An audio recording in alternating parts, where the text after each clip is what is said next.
Hey, good afternoon, good evening, good morning, whenever you're watching. Welcome to another edition of Coaching for Coaches. Um, Welcome, first and foremost, to the wonderful, amazing Gagana. Welcome, Gagana. Hi, welcome. Great to have you here. Great to have you here. So, for the benefit of those of you that are watching at home, um, the purpose of these coaching sessions is to give you the opportunity to effectively have a coaching session.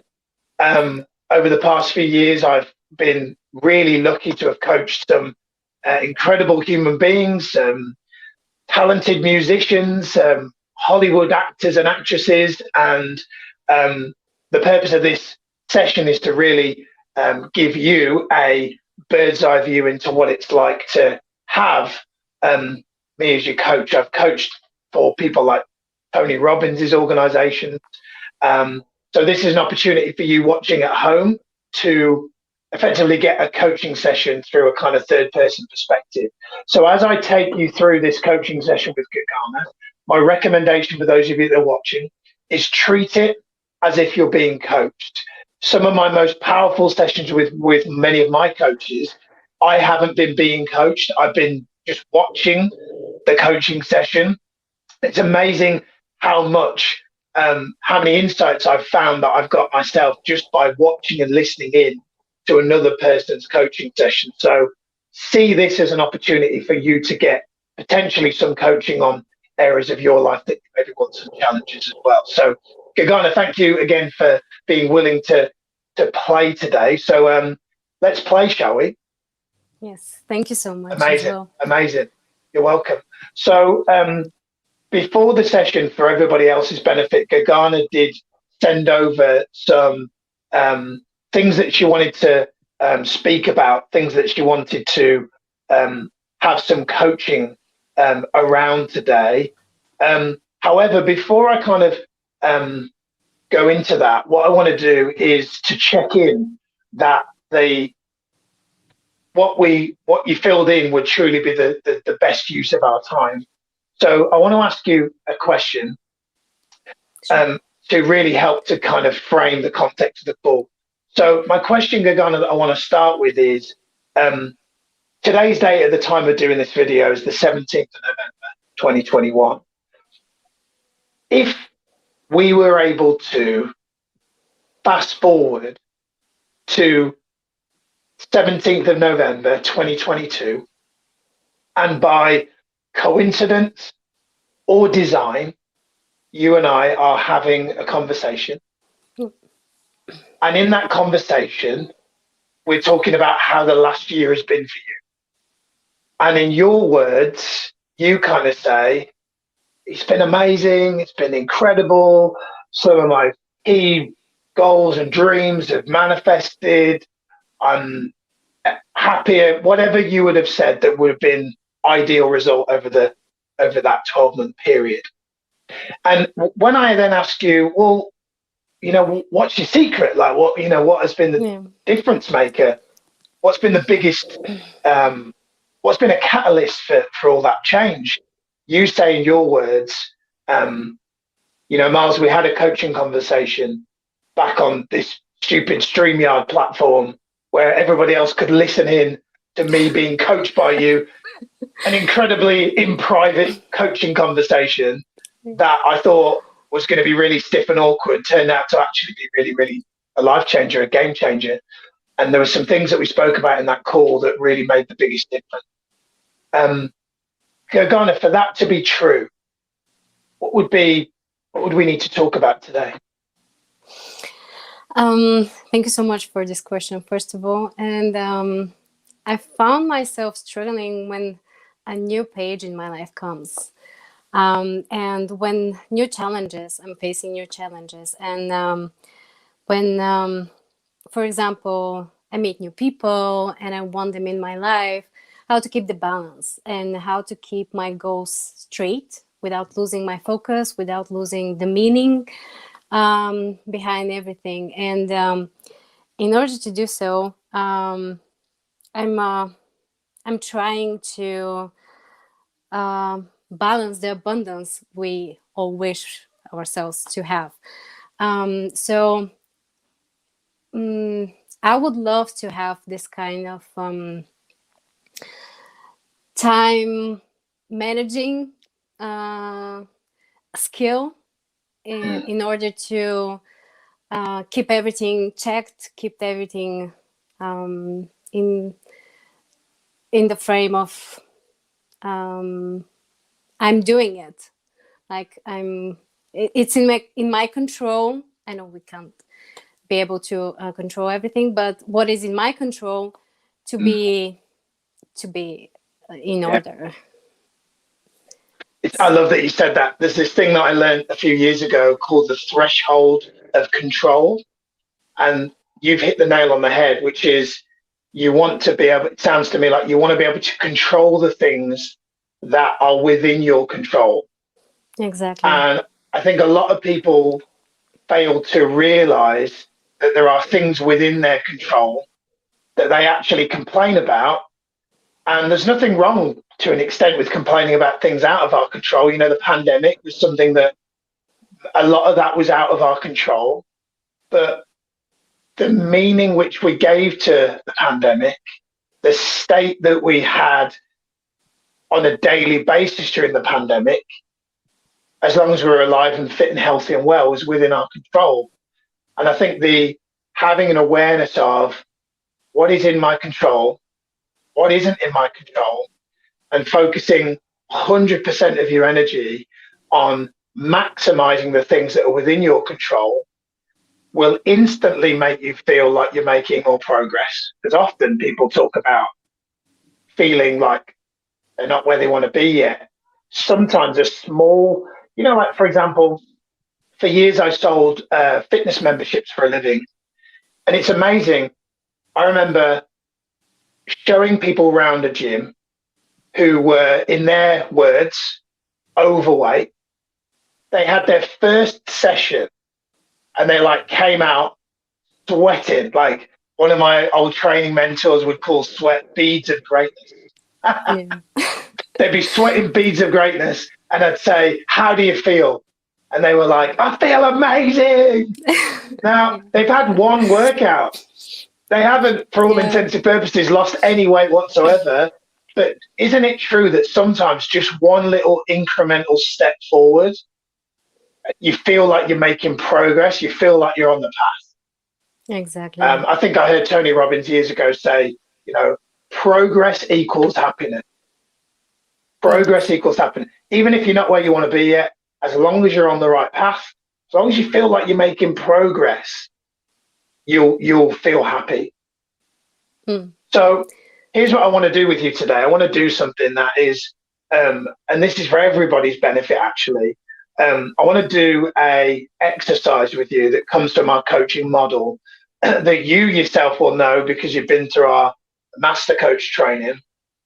But I think that one of the things that I've learned about coaching, being a coach, Gagana is one of our master coaches, is, and I've said this a million times, and it's definitely not my saying. I've heard it said by many different people, but I think it's a great phrase, which is common sense is not always common practice. Common sense is not always common practice. Everybody knows what to do to get in shape.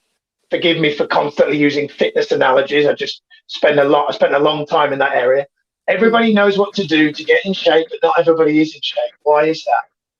Because common sense isn't always common practice. So I'm going to do something with you that I know you all know, the Life Indicators Assessment. And I want you to, and for the benefit of everybody else that's watching, I want you to play along as if you're doing this assessment yourself as well, so that you can get the benefit of this experience yourself. So I want you to go through and do this with Gagana as she does it. And for you, Gagana, I specifically am going to not just get you to rate yourself in each area, but I'm then going to get you to come up with a simple habit to improve. Because I believe sometimes in life, all it takes, kind of like the progress equals happiness piece, all it takes is for us to go, okay, in this area where I feel like I'm not making progress, if I just do that one simple habit to improve, if you just do one simple habit in every life area, you will instantly feel like you have life balance. Those people that talk about feeling overwhelmed, what's invariably happening is they've got high scores in one or two life areas and then low scores in the rest. So maybe they've got really high scores in their finances, really high scores in their business, low scores in their marriage and their relationship with their children. Or they have really high scores in their marriage, but really low score in terms of their spiritual connection to higher purpose. So true. And all it takes is for them to become aware of that, because Eckhart Tolle says awareness. The goal is not to. Here's a distinction I've learned. The goal is not to arrive at some point in time where we go, I fixed my life. Like I'm cured of any self-doubt, negative limiting belief, worry. I'm cured. That's not the goal. The goal is to just to heighten our awareness of the things that we can't see. I always say coaches, they're like wing mirrors on a car. They reveal the blind spots. And I believe that all we are ever really able to do is become more aware of what we can't see. Yeah. So we're going to go through this assessment. Everybody else that's watching, play along. And then once we've been through the assessment, Gagana, we'll then have further dialogue and we'll just play and see where we go after the assessment. Okay. So are you ready? Yes. Amazing. So for the benefit of everybody else, what I'm going to do is I'm going to read a statement out for you in 7 or 8 life areas. And I'm going to want you to rate yourself on a scale of 1 to 10. And then I'm going to ask for a simple habit to improve. So the first thing I'm going to do is I'm going to read the statement that comes from the worksheet for this life indicator assessment. So it says, when we know the habits that are supporting or hindering us, we can very quickly start to see progress in the direction we ultimately want to go. Score yourself on the following statements, 10 being you're fully aligned over the past 90 days. So you want to think about the past 90 days. And 1 being, Gagana, that you're completely out of alignment.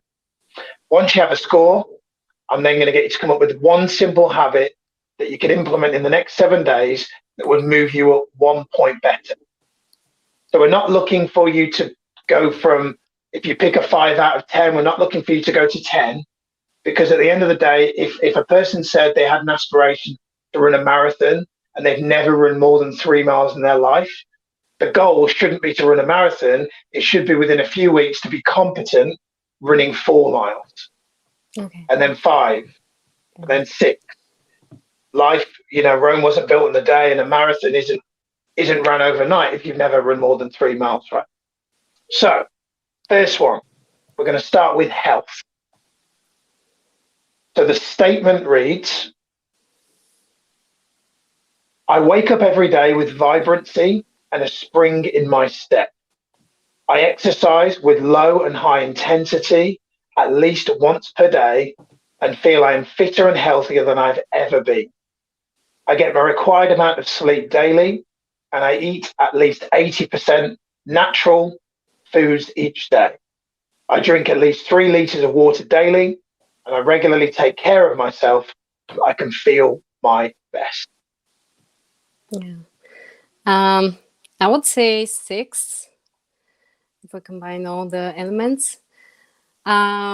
There's so much to be upgraded, especially the vibrance, the energy. I'm lack of energy in the morning despite the long hours in bed, but yeah, it needs some and the food, of course.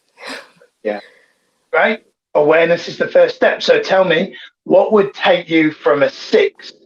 What would be something that's really, really simple, that would be easy to integrate, that would take you from your 6 to your 7? Finding the time to do the groceries, shopping for sure, and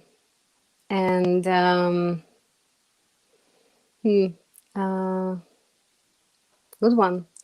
I found out Tai Chi is a really good way to receive some energy, to recharge from for me personally. So maybe doing more of Tai Chi.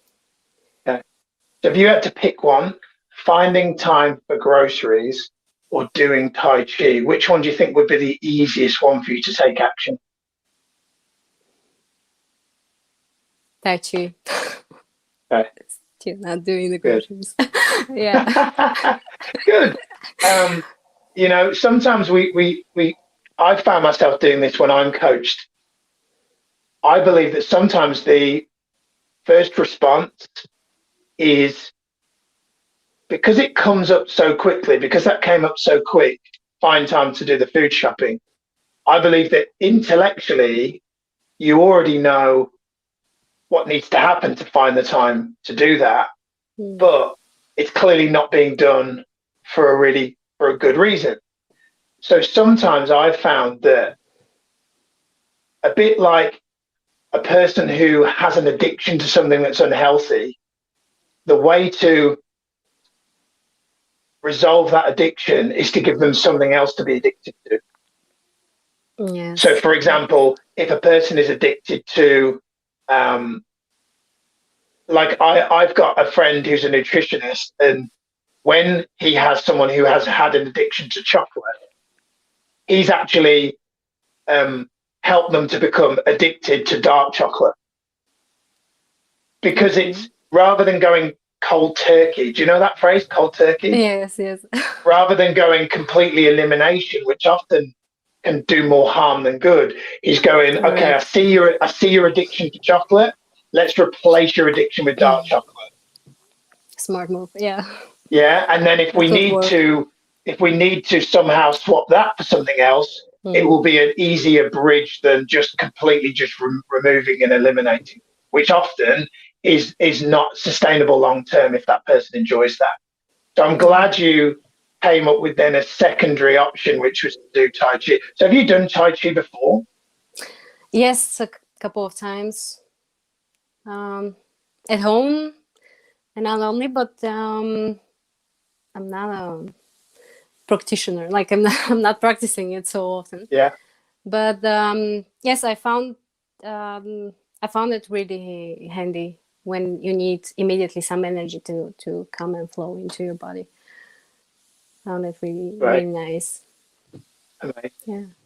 And just to give I guess, a gentle nudge of accountability, like what would be the next step that you'd need to take um, to actually be physically in a situation where you're doing Tai Chi? What would need to happen? Good question.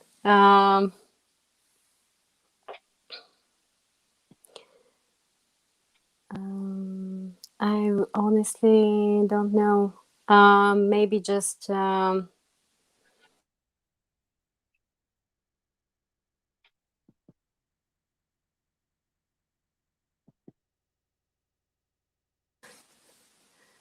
I missed I'm you there. so The sound just cut yes. out just for a split second. I'm It's sorry. Yes. okay.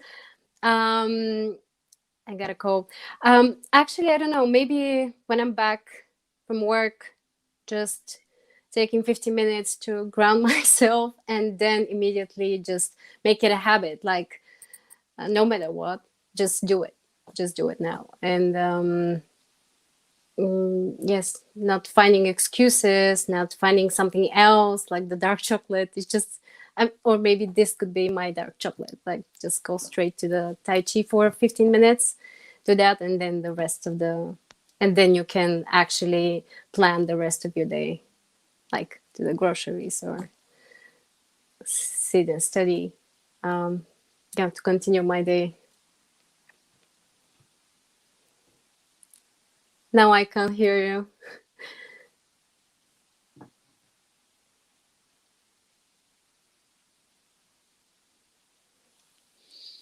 I'm sorry. Oh, Okay.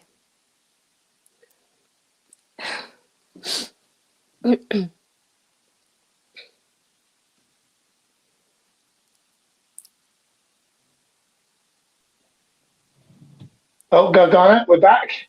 Yes, we're back. Somebody was trying to call me, and it literally throws StreamYard. Same. I put Do Not Disturb on. Let me just. Yeah, me I'll too. tell you what I'm going to do. I'm going to put it on to. Forgive me for those of you that are here. 1 second.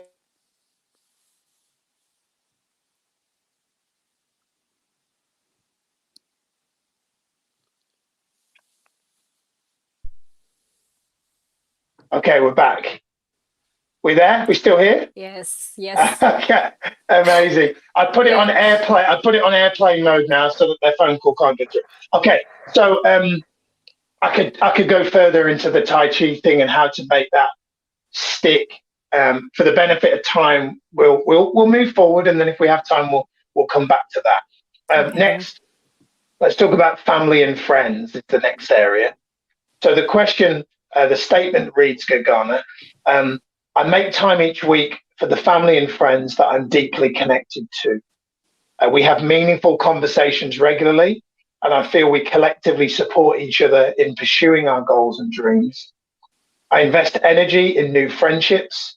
I reserve judgment and give unconditional love to friends and family who do not always share the same views that I do. I would say 8. The circle is not so big, but I'm definitely trying to have the deep conversations to keep them like checked. Is everything okay with you? Even through the phone and internet. And there's still a lot to be done, to work on.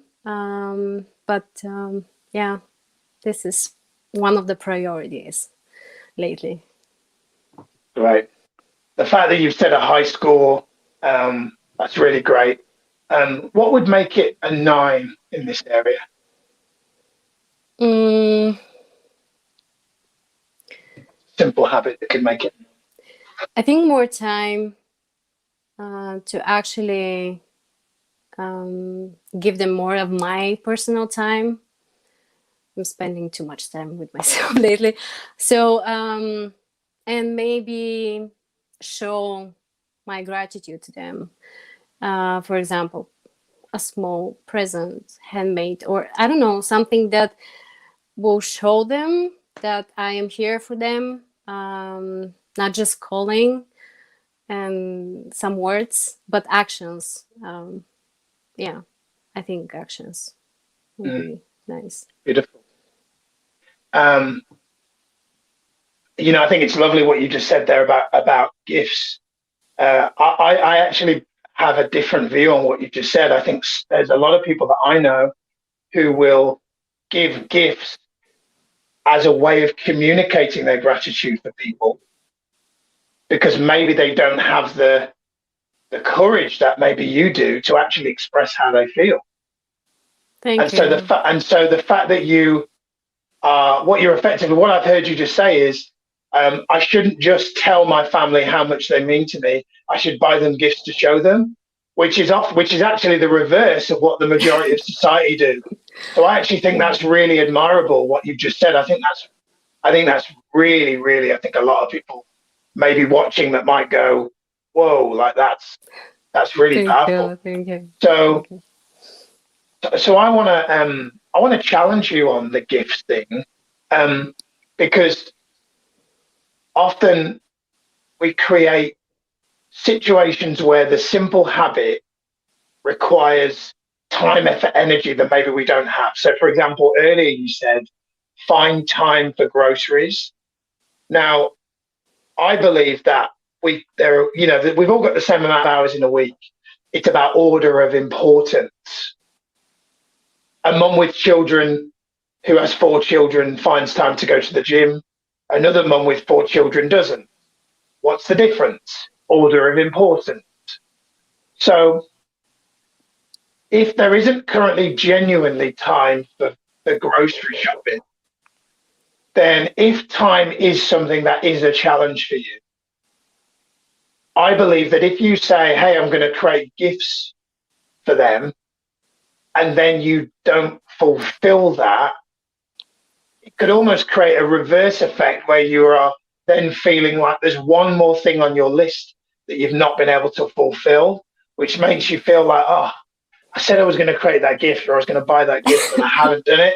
And now you feel bad because you didn't do the thing that you said you were going to do. There's nothing worse than saying, for me personally, there's nothing worse than saying I'm going to do something and then not doing it. I'd rather just say I'm not going to do something than actually say it in the first place. So, what would be an even simpler habit that would make you go from an 8 to a 9 when it comes to family and friends? What could be something that's even easier than what you've already said? Even easier. Wow. Man, I'm so self-involved lately. Maybe this is an area that needs more attention. So much changed.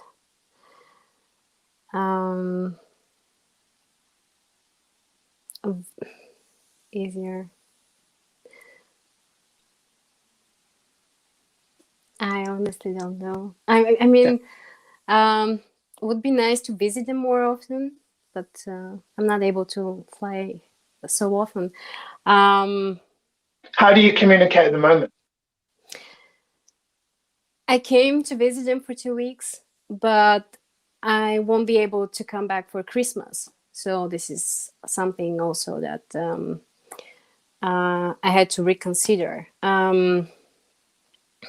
And while I'm here, I'm trying to spend more time with them, have the conversations, especially with my nieces and with the children in the family. So, and actually, I did no present. I made no presents, and I don't know if I knew this a little bit earlier. Maybe it won't be so such a struggle to figure something smaller.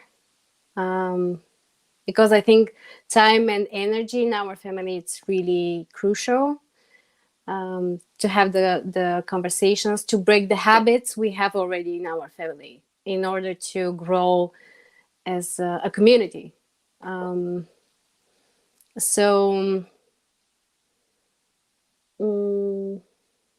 maybe smile more, like not being more positive with them. I think this will be something easier, smaller, but really important step to do to make a change, make a difference. Love that. How will you communicate with them over the Christmas time? Because that sounds like that's usually an important time for you as a family. I'm afraid I'll go back straight to the old routine, which is on focusing only on work, and I'll miss something. I would like to Christmas time to be more important for me because I know it's important for them, and I believe that we can connect each day, not just on holidays, but for them it's different, maybe because of the background, but traditions in order. So what about video calls? How much do you use video calls? Not so often, actually. Okay. What about over Christmas? You create some kind of way of doing, I don't know, video where, I don't know, Christmas Day, you send them, I just had this idea of, you send them a tripod with a little set of cheap speakers that they can, and you give them instructions of how to set it up in the corner of the room, and you're going to be like Big Bang Theory, like Sheldon the computer. I don't know if you've seen that, if you even know what I'm talking about. When Sheldon is a computer on wheels in Big Bang Theory. Sorry if everyone's watching going, what? And you set yourself up in the corner and you're literally on all day or for a number of hours, like you're there physically in the room. You say, hey, carry me, and put a card. Here's how we can be together on Christmas Day. I'm just throwing ideas out. Because you're already a high score, it wasn't something I wanted to labour on too much, but I thought, what's something that you could do to make it special as you No, can without no, physically being there. no. Thank you. You made a very good point. My creativity lately, it's out of the window. So definitely, this sounds like a great creative idea to just involve them in our new modern world somehow, so they can also be part of my life, the new life I'm creating right now abroad. So definitely, this sounds amazing. Thank you. That's An idea. I'll do that. Yeah. I'd like to see that. I'd like Definitely. to see that. Since of Okay. course. Um, next area. Next area is romance. So the statement reads, I invest time in improving the relationship with my significant other. I'm patient and understanding to my partner's needs. I give my partner unconditional love instead of always expecting something in return. If unattached, the statement reads, I invest the time and energy in developing myself and in putting myself in environments that increase the likelihood of me meeting a partner who is the right fit for me, and or I invest ample time in giving myself the self-love that I need and deserve. Um, I would say 7. At the moment, I'm single, but based on what I experienced so far in my relationships and the work I've been doing on myself for the last 2 years, I'm confident that a new person is coming. Like, I would love to see myself in a relationship so I can see the actual work in action. But I think 7. Cool. Yes. What would be a simple habit to move that to an 8? Not so much into dating, but stay open-minded. Just consider what if there is a person. I believe if there is a person to meet, it will happen naturally, organically. I don't like forcing things, but I think so. Stay wired just with the universe and see what kind of surprises are behind the corner. Nice. Mm. Good. Amazing. Amazing. Um, next is career slash mission. The statement reads, I feel my career mission is exactly what I want it to be. I love my career so much I would do it for free. My career or mission lights me up because I know that I'm making a big difference in the world. I feel I have the tools and resources to fulfill my greatest ambitions and dreams. Thank you. I would say 8. I finally found the job I think I will enjoy as much as breathing, which is teaching children, preschoolers, and the coaching as well. Something which is for myself. And I'm sorry, both of them, I would love to do them for free. I think this is the impact I can make in the world, the new generation, and also changing people's lives with the coaching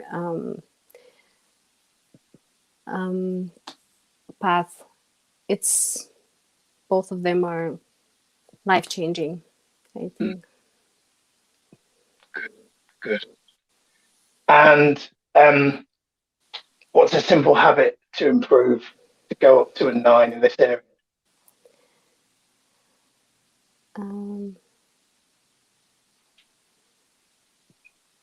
Focusing, maybe for a short period of time, just these two, so I can be kind of prepared for more situations, so I can do more coaching, find more people, in order to be better at what I'm doing.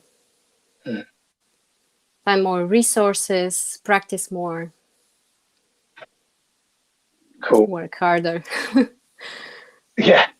Now, there's a lot of things there. If you had to strip it all back and just pick one, what's one that you could do in the next 7 days that would be really simple and that would constitute you feeling that you're moving from your 8 out of 10 in your career mission to a 9? What would be like one simple thing, just one thing that you could do? Commit to doing. Start a new book. Okay.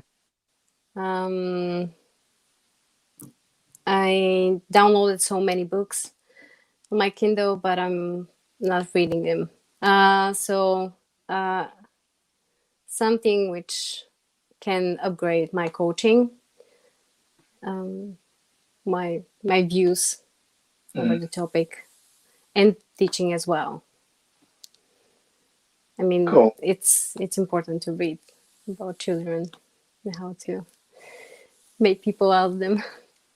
Absolutely. And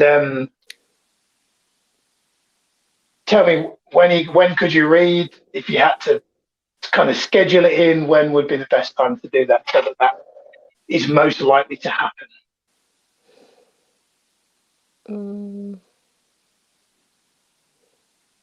My Kindle is kind of light, so I can carry it in my backpack all the time. So whenever I find 5 minutes waiting on a queue, for example, or at the airport tomorrow, I just take the book out and just read it out. Start reading. Scheduling time would be nice. Before bedtime, I'm trying all the time to have a book next to me, besides me. So, yeah. And what's getting in the way of that? Because it sounds like that's, you use the word trying. It sounds like that's something that's not happening. What's getting in the way? I'm kind of waiting for the day to surprise me instead of predicting how it will go. And every time I'm getting back from work, and as I said, I'm taking 15 minutes, and then I'm like, and now what? I have some points that need to be, boxes that need to be checked, to do list, but in the meantime, what I'm doing. So reading would be nice to fill in these holes, but it's not structuralized. It's not in order somehow. I'm here and there, just trying to prioritize the things during the day instead of the day before, for example, if that makes any sense. Just going with the flow more than it's healthy, I guess, at some point. What's life about for you, Gagana? Lately, it's about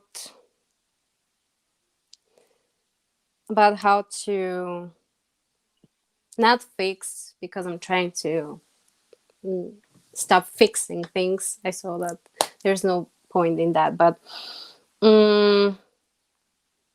somehow to get in line with everything I was a couple of years ago, the person I was. I lost myself during the journey for a couple of years.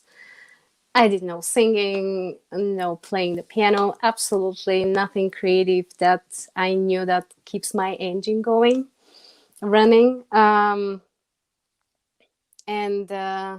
maybe that's the reason why right now it's just me, period. But as I said, I'm really trying to reconnect with my family, with my friends that I haven't seen so many years, just from distance.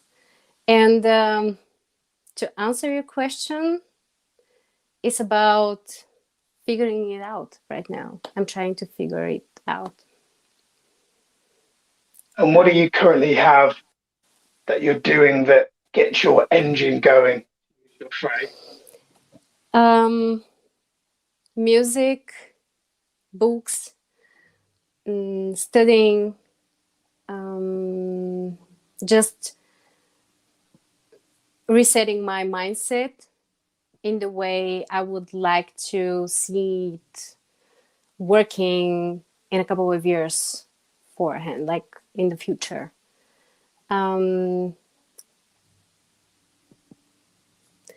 Changing my career, or a couple of them, just different perspective, from a different angle, from more positive, aligned with the other human beings, not just staying in this kind of vicious cycle or something.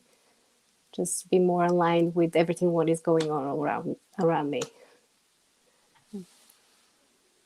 Good. Love more would be.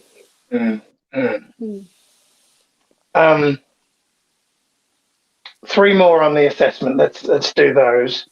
So the next one is wealth. And the statement reads, I earn and invest at the levels I'd hoped for at this stage in my life. I'm regularly checking my financial statements and I'm constantly upgrading my knowledge and understanding about money and finance. A broad statement. But where would you rate on a scale of 1 to 10?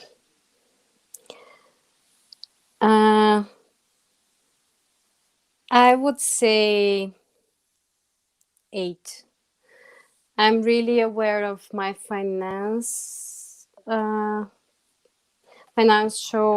state right now. How much I'm spending, how much I'm earning, where my money goes. Because I'm a grown woman and I need to do so. But also because I really, really hope that in the future I will be able to help my family, the people who are in need. To give more, you have to have more. I mean, I have to earn more. So I see my point of view about money changed a lot. I see them as energy. You're receiving, you're giving. It's not a bad word anymore. And it's yes, it's a priority, one of the priority right now, how to handle money so that it can have enough for me and for others. Good. And what's a simple habit that would improve that from an 8 to a 9?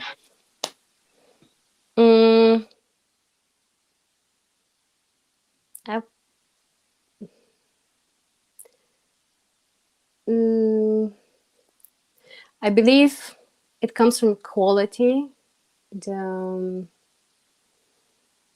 quality of my, how can I say this? I'm sorry. Of my work. Either something handmade even, or a new business, or the coaching, or my actual job. It comes from the quality I'm giving, like how much time, effort. So to bring more awareness in that, where am I between the job and the goal I'm trying to reach. So if you had to kind of bottle that into one specific thing, what is that one thing? What's that one thing? Because there was a few different areas there. What's the one thing that would move you from an 8 to a 9? selling something. Yeah. I mean, something small that I know that I made by myself, and now I can show it to the world as a product. So I can, even if it's for $10 or 15 euro. Yeah. Oh, nice. So selling requires somebody else to buy, and the buy is out of your control, out of your threshold of control. Correct. So what is within your threshold of control? Is it make something, or is something already made? Is it put a page up where there is the opportunity for people to see it? Is there posting on social media? What's the thing that's within your control that would put your thing in a position where someone could see it? Mm, I think social media, putting myself out there, it's something that I'm kind of keeping distance from. Just to, for example, made an Instagram profile just with the products I already made or I'm making right now, and just showing it and actually put a price on it, tag my products. I think yes, social media. Amazing. Before you talked about putting something on social media, you said something in words, I can't remember the exact words, around putting yourself out there, not putting yourself out there. Talk to me about that. Mm, I believe I said what I said because of self doubt and what other people would think about my product. For example, is it aligned with the meaning I'm putting into the product and the brand? Is it aligned with the needs that people will I meet people's needs with this kind of brand? Would that fulfill somebody's yes, in general, if the market needs me as a, I see myself as an artist. I see myself also as a product. I am something that somebody can buy, somebody can sell, and that's totally fine because I'm showing my creativity, showing, yes, I mean, I'm a product. And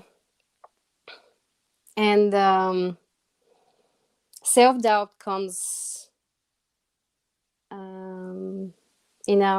mean, it's a kind of a nightmare sometimes because you're like, should I get involved? I can spend another day or two think about it, and we're starting to procrastinate what we are actually. It will hurt less if we just pull the band-aid and just do it. Definitely. Here's where self-doubt comes from. Self-doubt comes from, and this is for everybody that's watching, self-doubt comes from focusing more on yourself than you do on other people. Because we all have an innate fear of being rejected. Because when we were born, it was intrinsically put into our DNA, this feeling of needing to be significant and needing to be loved. So we all have a fear of rejection. We all have it, Gagana. And the key thing to know about putting yourself out there is people are going to reject you. But if that's your frame of reference, whether people reject you or not, the world kind of sounds like I'm being anti-positive here, but the world is going to reject your product. But it isn't for the entire world. It's just for a handful of your kind of people. And if you're focused, if your frame of reference is on, will people accept me, validate me, or will they instead judge me?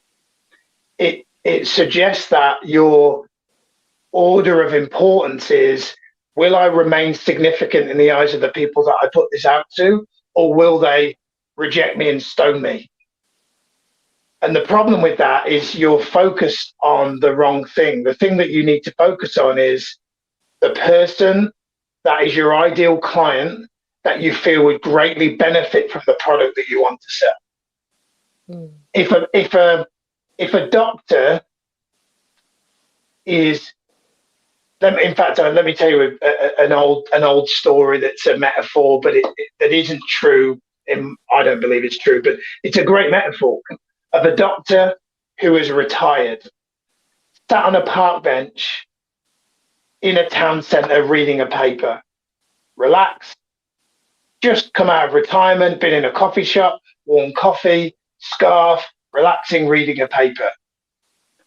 Decided to get out of the profession of being a doctor because he wanted to be an artist. Because he worked so long to be a doctor, and now he's decided, I want to get into art. In the square that he's in, he sees somebody start shouting and screaming. Like, is there a doctor? Is there a doctor? Somebody in the street is having a heart attack.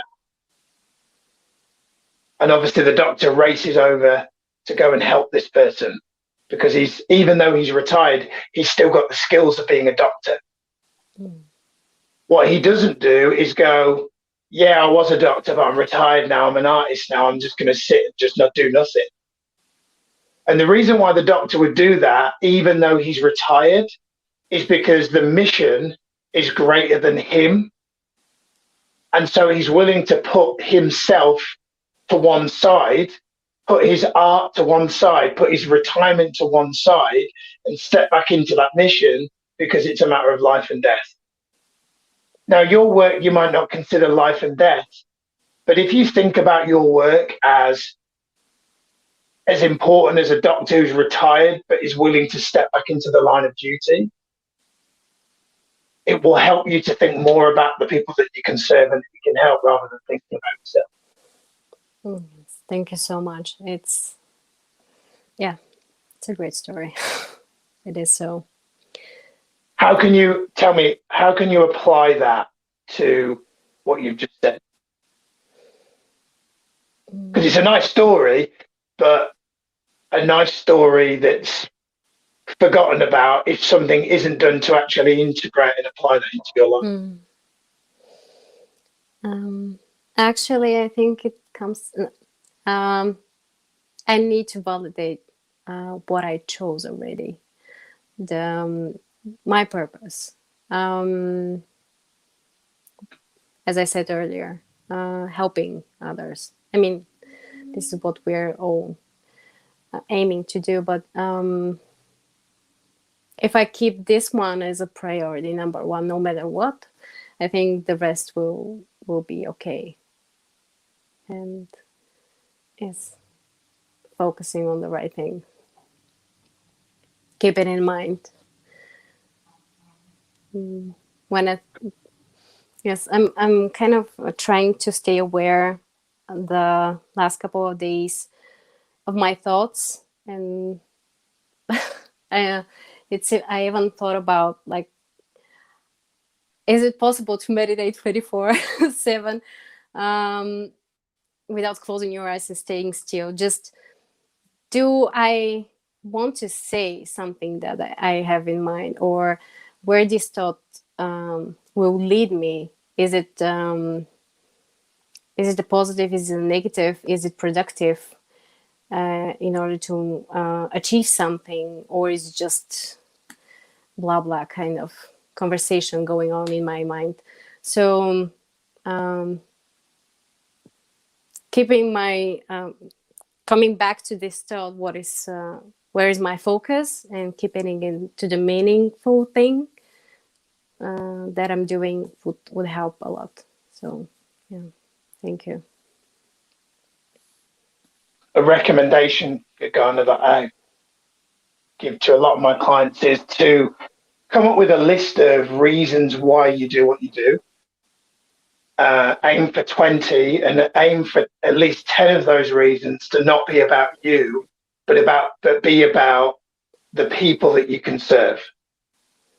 For example, our master coach training, one of my reasons is 800,000 people every year commit suicide. Mm. And I believe that our coaches can reduce that number. I truly Me believe too. that.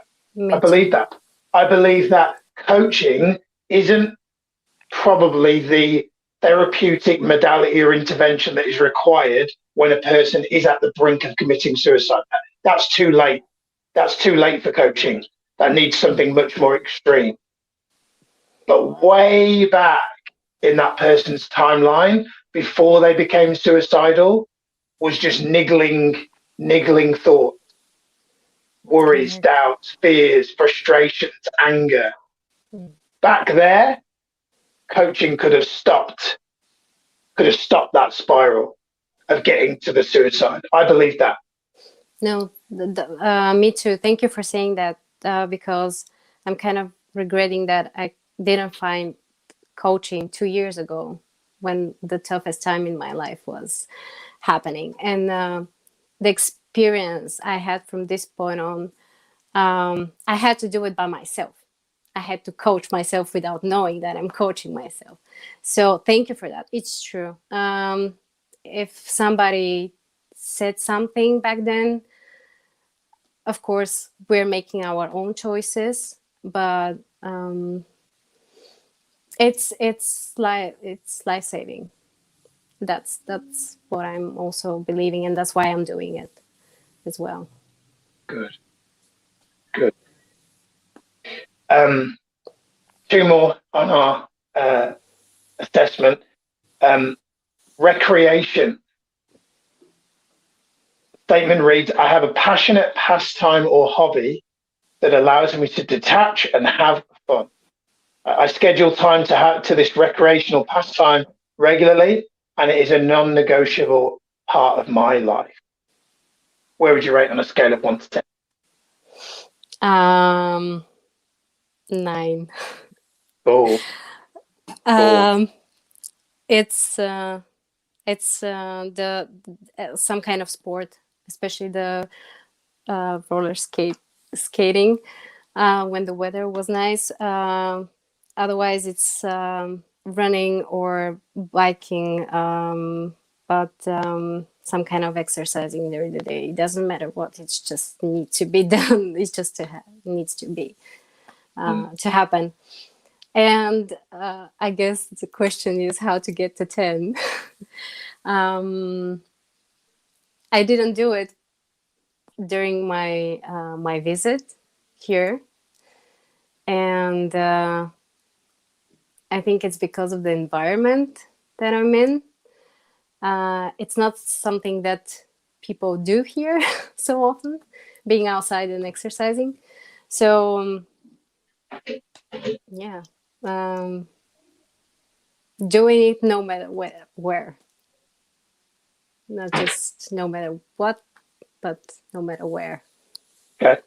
So, what's the simple habit in the next 7 days that could take you? Because you're a high score in this area, so I don't need to labour on it too long. But what's the simple habit in the next 7 days? What's an action that would move you from a 9 to a 10 in the area of recreation? Mm, choosing a is is it going to be in the morning or in the evening? I think Okay. just So if you picking chose now, when would it be?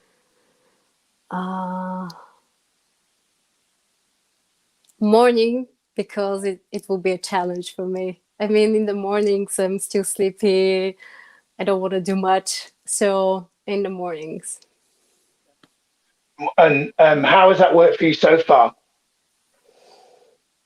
I did it one time this Okay. week, just on So what Monday. so what would need to happen for you to, because you're clearly like a challenge, what would need to happen for you to actually, let's say that we fast forwarded 30 days and you've been doing, what are we saying, roller skating? Is that what we're talking about? Yes, but at the moment it's running.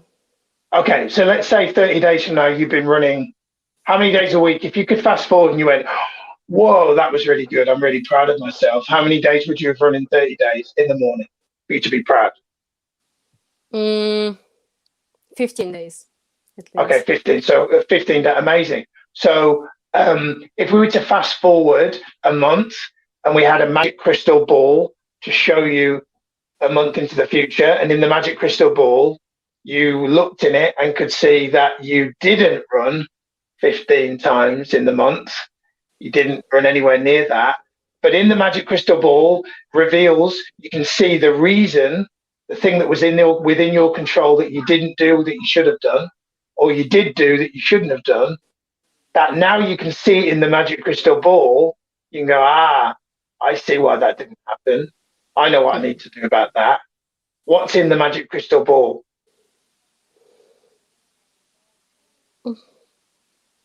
Um, how is that called when the sneeze button on my alarm? Uh, that why not another 30 minutes in bed instead of outside in the cold and running? Yeah. Uh, So you it hit the would be snooze my button. phone. So you hit the snooze button. That's what meant that you didn't go out. Snooze, yeah, snooze So button. Yeah, what? So thank what you. would have needed? So what would have? So if we now looked in the magic crystal ball, we shook it up, and we looked, and you did complete the 15 runs in the 30 days. What was the difference that made the difference? What was the thing that made that happen? Not willpower. Like, what was the thing that really, from deep inside of you, made that happen? Made that reality? What was that? Um, Name my sports coat next to my bed, and just to be the first thing that I see, the first thing that I put on, and just yeah, uh, just that's it. You're dressed. It's time to open the door and just go out. So having the things next to the bed, Yes. amazing. What about some form of accountability? If you've got somebody that could be an accountability partner where you're going to say, "Hey, I'm gonna text you on these days. I'm going to run, and I'm going to text you to tell you I've run. And if for every day I don't run, I have to donate this amount of money to charity. And you have to make it the amount of money that you would not want to donate." What about something like that? Yes, I love that. I am kind of not leaning to other people, so it would be a big challenge for me to actually count on somebody to wake me up, be like, come on, you can do this. And yeah, having a person for that would be great. Definitely. You Yeah. said something there about not leaning on other people. Talk to me about that. Okay. Trust issues. What can I say? Um, I know deep inside that it comes from not trusting myself. And I can get distracted from other people in order to rescue them. I'm not taking care of myself. So Let me ask you, Kagana, before you didn't trust yourself, was there a person in your life, not you, that you didn't trust? mm, probably I Who just was that? didn't see it. Mm, hmm, I don't know. I don't know if I didn't trust her or just our relationship was a little bit intense with my mother. But um, I really try my best to keep this relationship. Um, how can I say? Good. And maybe at this point in my life when I really, really needed her, she wasn't quite there for me. And maybe something broke right there. Um, and I had to be on my own without knowing. I guess so. I haven't been deep into that, but I will now think about it. And how is your relationship with your mother now?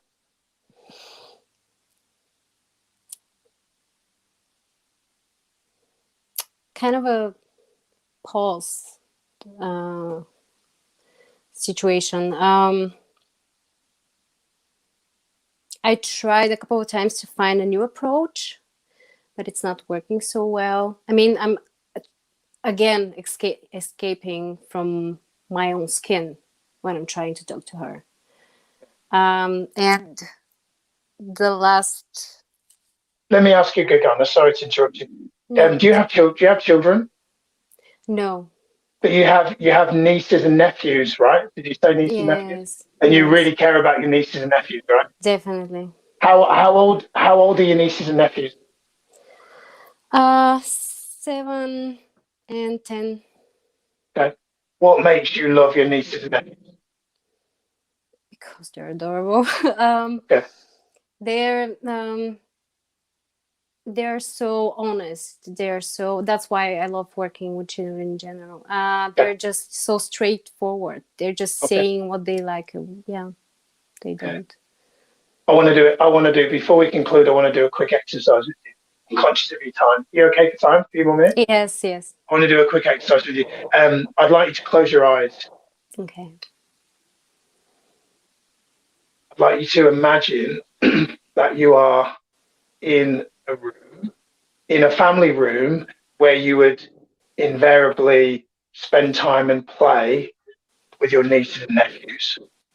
You put yourself there. Yes. Cool. And what are you doing? What's something that you could be doing with them? Playing boarding games, drawing, having fun, a lot to laugh. Cool. I want you to imagine that there's a knock at the door and a family friend has dropped by who has come over with their child, little girl, similar age to your nieces and nephews, and you've invited them in to come and sit down and play with you as well. I want you to just imagine that there's a third child Okay. come into play. And you're, as you would, treating that third child with the same joy and energy and attention that you would your nieces and nephews, because children are children, right? They're beautiful, they're innocent, they're joyful. Mm. Children are they're just beautiful, aren't they? They're God's greatest creation. They're just this little girl is getting involved and she's playing, involved and playing with you. As you're playing with the children, you look at this little girl and you're like, something really familiar about her. She looks like I know her face. You feel like you know her face. Mm. You look at her a little bit closer. You realise that it is a familiar face. It's your mom. Mm.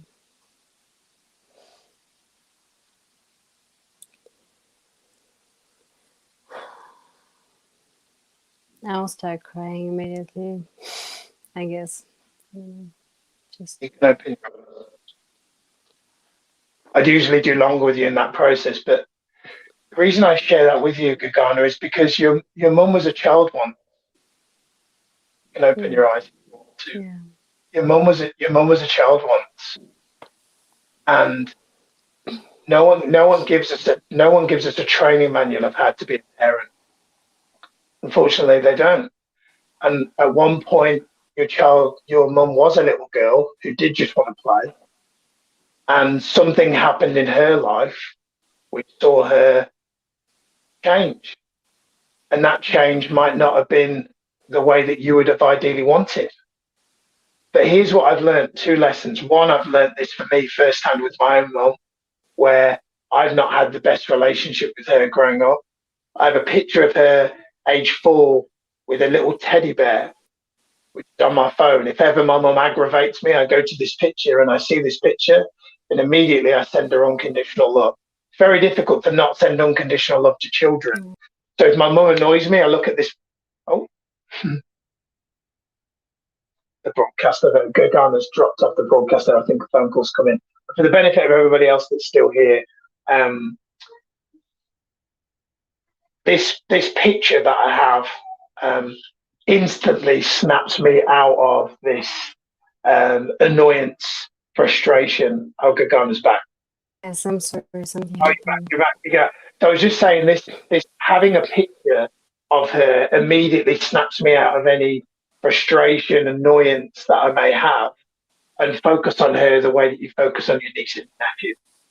So I'm going to take you off the hot seat just because we're well over time. But a recommendation I have for you: forget the whole speaking different, all this kind of stuff, like reconcile. Do you know what? I think some of that sometimes is irrelevant, because if the other person isn't good at communicating the way you want, because you said, I've tried lots of different things and they just haven't worked. What we often do is we have an expectation of how other people should behave. And if they don't meet that expectation, we get disappointed. Greatest lesson I ever got from Tony Robbins, and I shared it in the podcast this morning, is trade your expectations for appreciations and your whole life changes. Me growing up without a father was the best thing that happened, because it meant that I became the coach that I am today. Me growing up without a mother that was idealistic mother meant that I became the kind of person that I am today. So reduce your expectations of others, increase your expectations of yourself, appreciate that the reason your mum being the way that she is the reason why you're such the lover that you are today. The reason why you have such a big heart is because of the way your mum was. If your mum had been the perfect mum, you might not be the woman. You might not be the woman that you are today.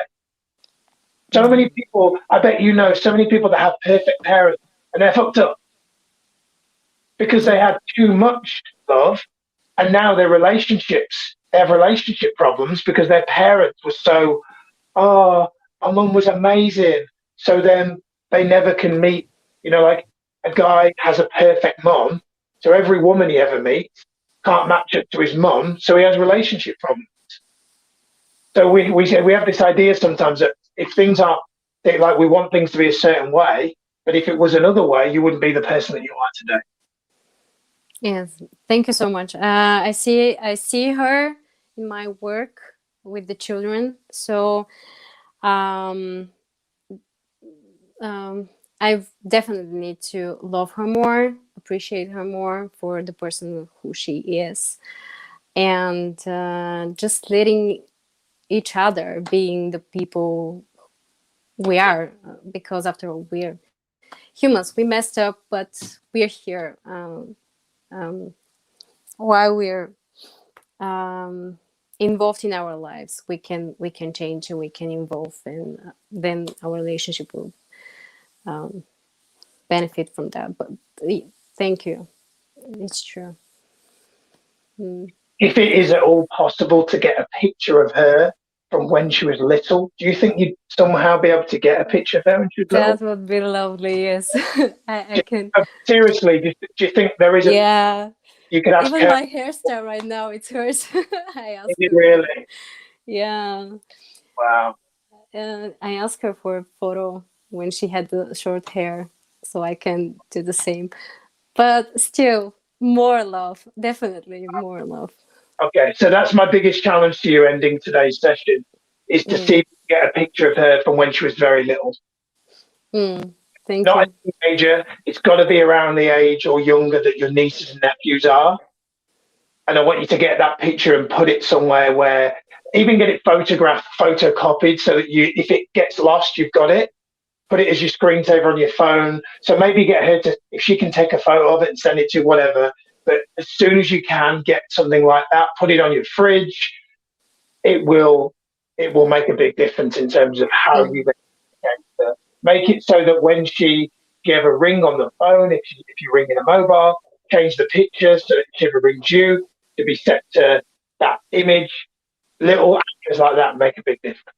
Yeah, thanks so much. That's a great challenge. Gagana, it's been a pleasure having you on the session today. Same here. It's a bigger pleasure for me. One thing I will say to everybody that's watching is that, coaching, often a lot of people think that a coaching session has got to be complete, but like exercise, it's never complete. It's an evolving thing. We could have gone on for hours here, but we don't have the time. So this is the beauty of coaching, is it's not meant to solve and fix and that's it. It's literally meant to be an ever evolving peeling of layers and just a heightening of self-awareness every single day. So Gagana, God bless you. Great to have you on the show today. God bless you as well.